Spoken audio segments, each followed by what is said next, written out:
ഇതെന്റെ ഉണ്ണിയേട്ടനൊന്നുമല്ല, ഇതേതോ പിച്ചക്കാരൻ ലോട്ടറി അടിച്ച പോലെ ഉണ്ട്. അനിയനാ? ആരുടെ അനിയൻ? അല്ല, ഉണ്ണിയുടെ അനിയനല്ലേ? അതെ. ആ, ഞാൻ ഉണ്ണിയുടെ ഫ്രണ്ടാ. ദുബായിൽ നിന്നാണ് വരവ്. എന്റെ പേര് ബിജു. BIJU, ബിജു. നല്ല പേരല്ലേ? അകത്തേക്ക് നമസ്കാരം. സിസ്റ്റേഴ്സ് ആണല്ലേ? അയ്യോ, ആളെ കണ്ടപ്പോ ഒന്ന് പേടിച്ചുല്ലേ? പേടിക്കണ്ട, എന്റെ ഏട്ടൻ നല്ല സുന്ദരക്കുട്ടപ്പനാ. ആദ്യം അനിയൻ ഇരിക്കി. ഞങ്ങൾ ദുബായിക്കാരെ ഇരുത്തിയിട്ടേ ഇരിക്കാറുള്ളു. ഇരിക്കി. അച്ഛനാണല്ലേ? എന്റെ മോളുടെ. ഞാൻ വിചാരിച്ചു എന്റെ മോളുടെ ഇരിക്കുന്നു. ഔട്ട് ഹൗസിലെ പുതിയ താമസക്കാരാ. ആ വണ്ടി മാത്രം അവിടെ വെച്ചിട്ട് ബാക്കിയുള്ള സാധനങ്ങൾ എല്ലാം ഇങ്ങോട്ട് എടുത്തോ. എല്ലാം ഇങ്ങോട്ടേക്കുള്ളതാ. ഉണ്ണി തന്നുവിട്ടതാണേ. ഉണ്ണി വരുന്നതിനെ കുറിച്ച് വല്ലതും പറഞ്ഞായിരുന്നു? ഒന്നും പറയാൻ പറ്റാത്ത അവസ്ഥയാ. അപേക്ഷ കൊടുത്തിട്ടുണ്ട്. അപേക്ഷയോ? ലീവിനെ. വലിയ തിരക്കല്ലേ, ഒരു ദിവസം പോലും മാറിയിക്കാൻ പറ്റില്ല. അവിടെ എന്താ ജോലി? എനിക്ക് അവിടെ ഗോൾഡ് ഫാക്ടറിയിലാ ജോലി. തനിക്കല്ല, ഉണ്ണിക്ക്. ഉണ്ണി അവിടെ വലിയ പൊസിഷനിലല്ലേ? നിങ്ങൾക്കൊന്നും ചിന്തിക്കാൻ പറ്റാത്ത പൊസിഷനില്ലേ എന്ന് പറയുമ്പോ ദുബായിലെ ഷെയ്ക്കാ.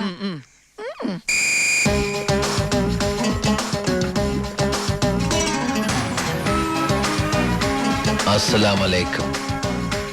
ഏയ്, നല്ല പവറുള്ള ജോലിയാ. ഉണ്ണി ഗവൺമെന്റിന്റെ ഗസ്റ്റ് അല്ലേ? Free quarters, free food, free dress. ഒരു വലിയ കൊട്ടാരത്തിലല്ലേ താമസിക്കുന്നത്? ഗവൺമെന്റിന്റെ വലിയ കൊട്ടാരത്തില്.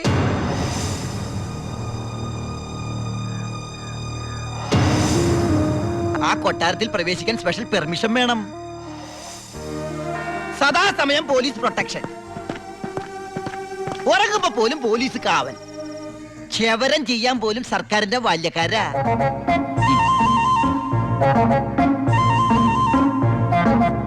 ഫുഡാണെങ്കിലാ 5 സ്റ്റാർ ഫുഡല്ലേ?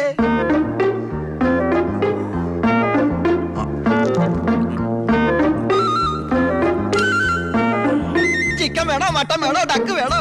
ഓ, ഇങ്ങനെ ഒരു മകനെ കിട്ടിയ അമ്മ ഭാഗ്യവതിയാണ് അമ്മേ.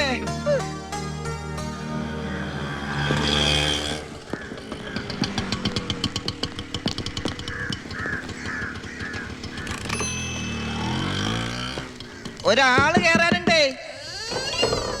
കർത്താവേ, ഒരിക്കലും പുറത്തേക്ക് പോകാൻ ഇടവരുത്തല്ലേ.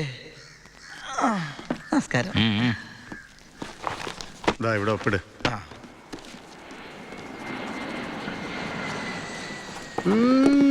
ഇത് ആരുടെ ഒപ്പാടാ? എന്റെ അപ്പന്റെ ഒപ്പ. അപ്പം മരിച്ചപ്പോ എനിക്ക് തന്നതാ. മതി മതി മതി. ഈ സാധനങ്ങളൊക്കെ സ്റ്റോറി കൊണ്ട് ഏൽപ്പിച്ച് ഡ്രസ് മാറി സെല്ലോട്ട്. ഞാനിപ്പ ഡീസന്റ് ആയി സാറേ. ഇതെന്റെ പേഴ്സല്ലേ? അതല്ലേ പറഞ്ഞ ഞാൻ ഡീസന്റ് ആയിരുന്നു. പോണ വഴിക്ക് പോലീസ് പിടിച്ചാൽ കൊടുക്കാൻ ഒന്നും എന്റെ ഉണ്ടായിരുന്നില്ല. തുറന്നു നോക്കിയപ്പോ അതിന്റെ അകത്തും ഒന്നുമില്ല. ഇപ്പൊ ഇതിനകത്ത് വല്ലതും ഉണ്ടടാ? തുറന്നു നോക്ക്. പറഞ്ഞു, നിന്നെ പോലെ നല്ല കള്ളന്മാർ ഇപ്പൊ ഇല്ല. സാർ എന്നെ പുകഴ്ത്തരുത്, ഞാൻ പെരുങ്കള്ളനാകും. അകത്തോട്ട് പോടാ. ഈ പരോള് കഴിഞ്ഞു വന്ന വഴി ഞാൻ മറന്നു.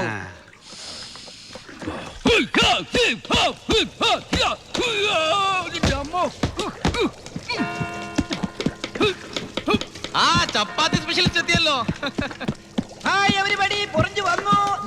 ബുദ്ധിമുട്ടൊന്നും ഉണ്ടായില്ലല്ലോ. എന്തായി? നീ പറഞ്ഞ പോലെ കക്ഷി വന്ന് കാശുമായിട്ട് ഞാൻ ഡ്യൂട്ടി പേ ഷോപ്പിൽ പോയി സാധനങ്ങളെല്ലാം വാങ്ങി വീട്ടിലെത്തിച്ചിട്ടുണ്ട്. ആർക്കും സംശയം തോന്നിയില്ല? സംശയം?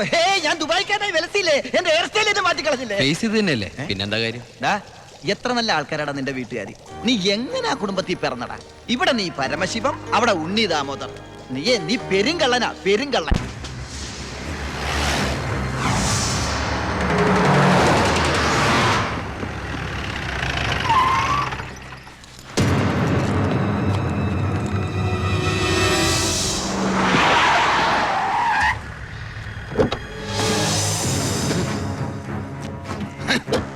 നീ വിഷമിക്കണ്ട മോനെ. വിഷമദ്യം കഴിച്ച് 3-4 തട്ടിപ്പോയത് കൊണ്ടാണല്ലോ നിനക്കിപ്പോ എന്റെ അകത്ത് കിടക്കേണ്ടി വന്നേ. അല്ലെങ്കിൽ നിന്റെ അപ്പം നിന്നെ പുല്ല് പോലെ പുറത്തിറക്കി കൊണ്ടുവന്നേനെ. നിനക്ക് ഇവിടെ യാതൊരു ബുദ്ധിമുട്ടും ഉണ്ടാകില്ല. അതിനുള്ള ഏർപ്പാടൊക്കെ ഞാൻ ചെയ്തിട്ടുണ്ട്. നമ്മൾ ഇത് എത്ര ജയില് കണ്ടിരിക്കുന്നടാ. അപ്പഴേ സാറേ, സൂപ്രണ്ട് സാറിനോടൊന്ന് പറഞ്ഞേക്കണം, അവൻ ജിന്നാടമർക്കിയുടെ മോനാണെന്ന്. ആടാ മോനെ, കുറച്ച് ദിവസം കഴിയുമ്പോൾ നിന്നെ ഞാൻ ഹോസ്പിറ്റലിലോട്ട് മാറ്റിച്ചോളാം.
ഈ ജയിലിന്റെ ഉള്ളിൽ നിന്ന് ജീവനോടെ പുറത്തു പോകില്ല.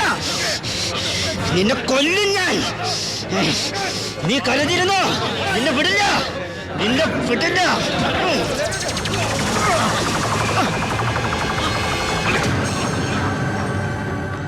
Paramasivam, sorry sir. എന്റെ മുമ്പിൽ വെച്ചാണ് അഭ്യാസം. പരോളിന് അപേക്ഷ കൊടുത്തിട്ട് എന്താണ് അവനോട്ട് ഇടപാട്? ഓൾ കേരള ക്രിമിനൽസ് അസോസിയേഷനിൽ അവനും മെമ്പറല്ലേ സാറേ? ഇടപാട് കാണാതിരിക്കൂ. ഛേ, മേത്തൊക്കെ സാമ്പാർ പോയി. ഇത്തിരി ചോറും കൂടി വിളമ്പട്ടെ സാറേ? 2 പപ്പടം കൂടി തടാ, പൊടിച്ചു കളയാൻ. ആരാ ചോറ് വെച്ചത്? പപ്പട ഇല്ലെന്ന് അറിയില്ലേ? മതിയടാ. മതിയെങ്കിൽ മാറ്. അവൻ എന്തിനാടാ നിന്നെ ചവിട്ടിയത്? അവനെന്നെ ചവിട്ടാൻ തോന്നിയിട്ടുണ്ടാവും. അപ്പൊ അവൻ എന്നെ ചവിട്ടാൻ തോന്നിയില്ലല്ലോ. അതിന് നീയല്ലല്ലോ അവൻ്റെ ഏട്ടനെ കൊന്നത്. നീ ഒരാളെ കൊന്നു എനിക്ക് വിശ്വസിക്കാനാവുന്നില്ല. കേട്ടുമടുത്തിട്ടുള്ള സാധാരണ പ്രശ്നം തന്നെ എൻ്റേതും. പക്ഷേ ഒരു നോർമൽ ആൾക്കുണ്ടാകാവുന്ന ഏറ്റവും വലിയ പ്രശ്നം സാമ്പത്തിക ബാധ്യത. കടം കൊണ്ട് നിൽക്കക്കള്ളിയില്ലാതെ ആത്മഹത്യയുടെ വക്കത്തെത്തിയ എൻ്റെ കുടുംബത്തെ എങ്ങനെയെങ്കിലും രക്ഷിക്കണമെന്ന ഉദ്ദേശത്തോടെ ഞാൻ നാട് വിടാൻ തീരുമാനിച്ചു. ഒരു രാത്രി എങ്ങോട്ട് പോകണമെന്നറിയാതെ നാഷണൽ ഹൈവേയിൽ ഞാനങ്ങനെ നിന്നു. ഈ സമയം ദൂരെ നിന്ന് ദേവദൂതനെ പോലെ ഒരു ടാങ്കർ ലോറി വരുന്നത് ഞാൻ കണ്ടു. ദൈവം തോന്നിപ്പിച്ചാണോന്നറിയില്ല, ആ ഡ്രൈവർ വണ്ടി നിർത്തി. ഞാനും കൂടി പോന്നോട്ടെ? എങ്ങോട്ട്? അങ്ങനെ ഇന്ന സ്ഥലമൊന്നുമില്ല, എവിടം വരെ പോണു അവിടം വരെ. ഓ അവിടെ കയറ്. സോറി.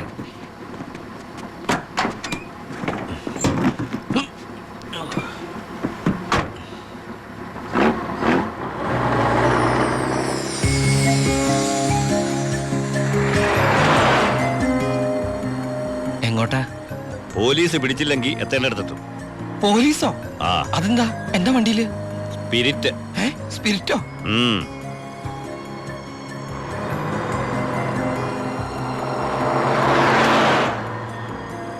ഇതൊക്കെ ഒറ്റയ്ക്ക് ഉണ്ടാവാൻ പേടിയില്ലേ?